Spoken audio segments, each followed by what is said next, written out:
Hi.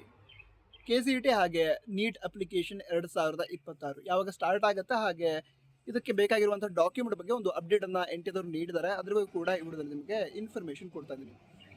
ಎಲ್ರಿಗೂ ಕೂಡ ಹೊಸ ವರ್ಷದ ಶುಭಾಶಯಗಳು. Happy new year.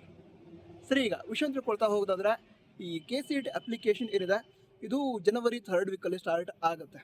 ಓಕೆನಾ. ಅಪ್ಲಿಕೇಶನ್ ಸ್ಟಾರ್ಟ್ ಆಗೋದು ಅಂತ ಹೇಳಿದ್ರೆ ಅರೌಂಡ್ ಒಂದು 30 ಡೇಸ್ ಟೈಮ್ ಕೊಡ್ತಾರೆ ಅಪ್ಲಿಕೇಶನನ್ನು ಹಾಕೋದಕ್ಕೆ. ನಂತರ ನೀಟ್ ಅಪ್ಲಿಕೇಶನ್ ಯಾವ ಸ್ಟಾರ್ಟ್ ಆಗುತ್ತೆ ಅಂತ ನೀವು ಕೇಳೋದಾದ್ರೆ, ಇದು ಕೂಡ ಜನವರಿ 2nd or 3rd ವೀಕ್ ಒಳಗಡೆ ಅಪ್ಲಿಕೇಶನ್ ಸ್ಟಾರ್ಟ್ ಆಗುತ್ತೆ.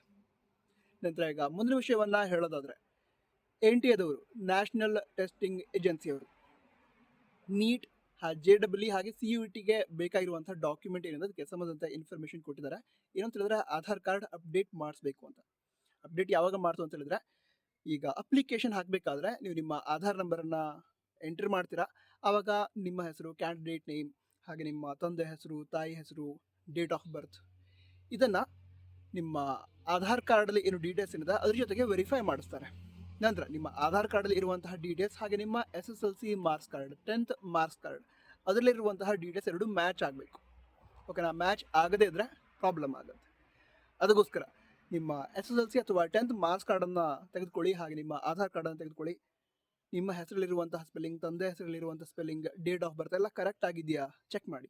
ಅಕಸ್ಮಾತಾಗಿ ಒಂದೇ ಒಂದು ಸ್ಪೆಲ್ಲಿಂಗಲ್ಲಿ ಚೇಂಜಸ್ ಇದ್ದರೂ ಕೂಡ ಅದನ್ನು ಸರಿ ಮಾಡಿಸ್ಕೊಳ್ಳಿ. ಆಧಾರ್ ಕಾರ್ಡ್ ಅಪ್ಡೇಟ್ ಮಾಡಿಸ್ಕೊಳ್ಳಿ. ಓಕೆನಾ. ನಿಮ್ಮ ಫೋಟೋ ಕೂಡ ತುಂಬ ಹಳೆದಿದ್ದರೆ ಅದನ್ನು ಕೂಡ ಅಪ್ಡೇಟ್ ಮಾಡಿಸ್ಕೊಳ್ಳಿ. ಓಕೆನಾ. ಸೊ ಈ ರೀತಿ ನಿಮ್ಮ ಆಧಾರ್ ಕಾರ್ಡಲ್ಲಿ ಏನಾದರೂ ಮಿಸ್ಟೇಕ್ಸ್ ಇದ್ದರೆ ಸರಿ ಮಾಡಿಸಿದ್ರೆ ಅಪ್ಡೇಟ್ ಮಾಡಿಸಿ ಅಂತ NTAದವರು ತಿಳಿಸಿದ್ದಾರೆ. ನಂತರ KCET ಅಪ್ಲಿಕೇಶನ್ ಏನಿದೆ ಅದರಲ್ಲಿ ಹಿಂದಿನ ವರ್ಷ ಆಧಾರ್ ಕಾರ್ಡ್ ಡೀಟೇಲ್ಸನ್ನು ವೆರಿಫೈ ಮಾಡ್ತೀವಿ ಅಂತ ಹೇಳಿದರು, ಬಟ್ ಹಿಂದಿನ ವರ್ಷ ಅದನ್ನು ಅಷ್ಟಾಗಿ ಇಂಪ್ಲಿಮೆಂಟ್ ಮಾಡಿಲ್ಲ.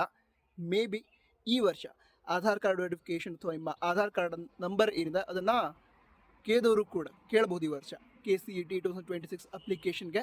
ಅದಕ್ಕೋಸ್ಕರ ನೀವು ಕೂಡ KCET ನೀಟ್ ಎಕ್ಸಾಮನ್ನು ಬರೀಬೇಕು ಅಂತ ಹೇಳಿದ್ರೆ ಆಧಾರ್ ಕಾರ್ಡಲ್ಲಿ ನಿಮ್ಮ ಎಲ್ಲ ಡೀಟೇಲ್ಸ್ ಕರೆಕ್ಟಾಗಿ ಇರೋ ರೀತಿ ಅಪ್ಡೇಟ್ ಮಾಡಿಸ್ಕೊಳ್ಳಿ. ಓಕೆನಾ. ಮುಂದಿನ ಅಪ್ಡೇಟ್ನೊಂದಿಗೆ ಸಿಗೋಣ. ಸಬ್ಸ್ಕ್ರೈಬ್ ಮಾಡಿ, ವಿಡಿಯೋನ ಲೈಕ್ ಮಾಡಿ. All the best. Jai Hind. Vande Mataram.